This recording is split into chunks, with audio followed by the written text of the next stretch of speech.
여러분 안녕하세요. 레블로그의 앤디입니다. 자, 오늘 다뤄볼 주제는 레이싱 시트와 롤 케이지, 그리고 흔히 말하는 하네스, 즉 시합용 4점식 벨트 얘기입니다. 차를 좋아하시는 분들은 여느 레이싱 차량에서 이런 인테리어 보신 적 많으시죠? 저도 너무 멋지다 생각하는데 과연 이런 장비들이 일상에서 자가용으로 타는 차에도 적합할까요?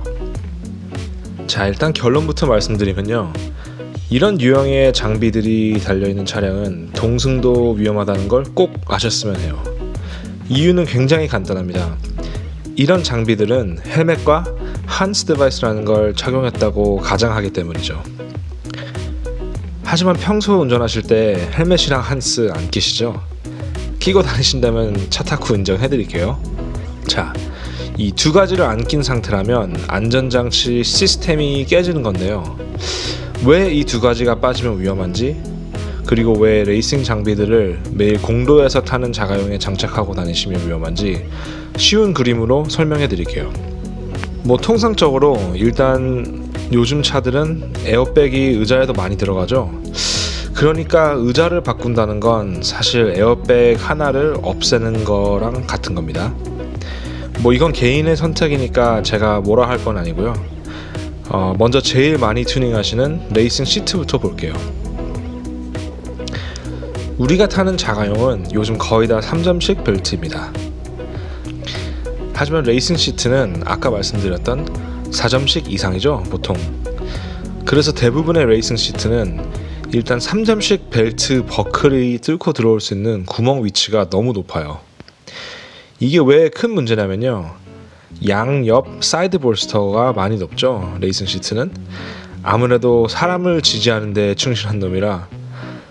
하지만 이 높은 볼스터 때문에 일반 3점식 벨트를 착용하시면 다리 쪽 벨트 부분이 내 몸을 타이트하게 잡아주지 않고 시트 위로 지나가게 됩니다. 그 말은 즉, 앞에 어떤 거를 세게 치신다면은 충격으로 인하여 몸이 아래로 빠져나가 버린다는 거죠. 자, 이런 현상을 submarine, 직역하면은 잠수 탄다, 이렇다는 뜻인데, 이것 때문에 캘리포니아 서킷에서 죽은 사람들 얘기를 종종 듣습니다. 앞 충돌 사고는 공도에서 흔히 일어나는 사고입니다. 그러니 레이싱 시트가 장착된 차량을 타실 때는 꼭 벨트 버클의 위치를 체크하세요. 이거는 4점씩이라도 피할 수 없는 치명적인 단점입니다. 그래서 대부분 정말 서킷에서 차를 많이 타시는 분들은 6점씩, 5점씩 이런 거를 선호하십니다. 자, 그렇다면 3점씩 이상 되는 시합용 벨트까지 장착되어 있는 차량은 어떨까요? 이것도 사실 좀 위험하죠.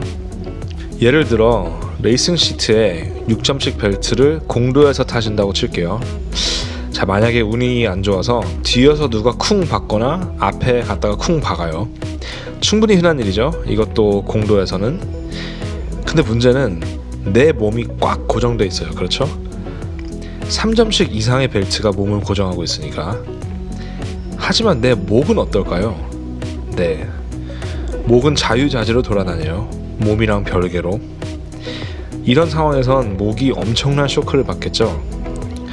이래서 3점씩 이상의 벨트를 끼실 때는 한스를 꼭 끼시는 겁니다. 헬멧과 목이 연결되어 목의 움직임을 방지해주죠. 이것도 헬멧이 있어야 가능하다는 거 꼭 잊지 마세요. 그리고 일반 차량의 벨트가 3점씩인 이유는 또 있습니다. 전복될 상황에 아주 중요한 역할을 하거든요. 만약에 차량이 전복되는데 차가 찌그러지는 최악의 상황을 생각해보세요. 4점씩 이상인 벨트들은 어깨가 둘 다 묶여있죠. 그럼 어떻게 될까요? 네, 우리 몸은 수그려지지가 않습니다. 3점씩은 한쪽 어깨가 풀려 있어서 몸이 자연스레 수그려지면서 피할 수 있지만 4점씩 이상은 아니죠. 멜빵 스타일이니까요. 자, 그리고 마지막 이 녀석이죠. 롤바나 롤 케이지. 쉽게 설명해 드릴게요. 케이지가 돼 있는 차량에 헬멧 없이 타셨는데 만약 옆쪽에서 충돌이 일어납니다. 그럼 내 머리도 이 쇠 파이프들과 접촉이 있겠죠.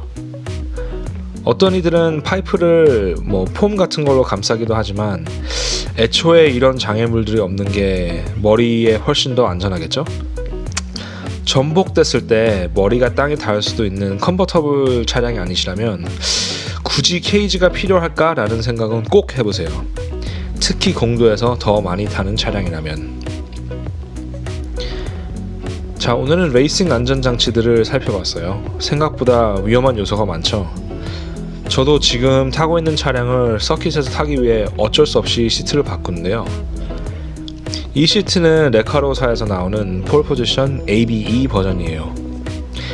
FIA 버전이 통상적으로 많이 팔리는데요. FIA는 실제 경기 차량에 제일 적합하고요. ABE는 공도와 서킷 둘 다 가능한 버전입니다. 앞에 말씀드렸던 벨트 버클 구멍이 커서 3점씩 벨트를 써도 문제가 없고요. 헤드레스트 부분에 패딩이 많이 들어가서 뒷충돌 시 머리에 가는 부상을 피할 수 있습니다. 물론 FIA 버전들은 다들 헬멧을 끼고 있는 거를 생각하기 때문에 패딩이 많이 안 들어가 있죠. 그리고 한스는 심슨사의 하이브리드 S를 추천드리고 싶은데요. 4점씩 이상의 벨트가 없어도 몸에 부착하고 이용이 가능해서 특히 운전을 배우시는 분이라면은 강사나 다른 분들의 차에 동승했을 때에도 목을 같이 보호할 수 있어서 굉장히 좋습니다. 심슨사의 하이브리드라는 모델이 있는데 하이브리드는 뒷부분이 길지 않아서 재구시를 못할 것 같거든요. 그래서 꼭 하이브리드 S를 추천드립니다. 자, 오늘도 긴 영상 끝까지 시청해주셔서 감사합니다. 구독과 좋아요는 제가 이런 영상들을 만들기에 큰 힘이 되고요. 다음번에는 람보르기니, 페라리, 그리고 마지막으로 파가니에서 일을 해본 경험이 있는 메카닉 친구와의 인터뷰 영상입니다. 꼭 시청해주세요.